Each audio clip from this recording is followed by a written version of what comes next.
की फाळकेवाडी चंदवाडी माझ्या मतदारसंघात वाळवे तालुक्यातील सांगली जिल्ह्यातील हे गाव आहे।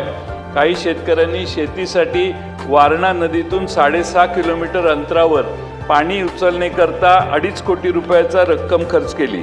त्यासाठी 40 हॉर्स पॉवरच्या 2 मोटारी बसवलेल्या आहेत। सद्यस्थितीत पारंपरिक पद्धतीने शेती पंप वीज कनेक्शन देणे सरकारने बंद केले आहे आणि मागेल त्याला सौर पंप योजनेअंतर्गत शेतीसाठी पाणी उपसा करण्याकामी 10 HP पर्यंत सौर पंप बसवण्याची योजना सध्या सुरू आहे।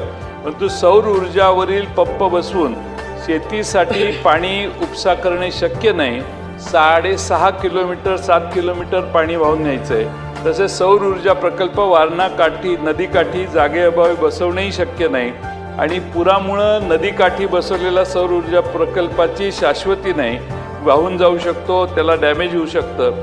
त्यामुळे शेतकऱ्यांनी शेतीपंप वीज कनेक्शनसाठीचा प्रस्तावास विशेष बाब म्हणून मान्यता मिळण्याची विनंती केली आहे। याकडे शासनाचं होत असलेलं दुर्लक्ष यावरती शासनाने तात्काळ कार्यवाही करावी अशी मागणी मी औचित्याच्या मुद्द्याद्वारे करीत आहे।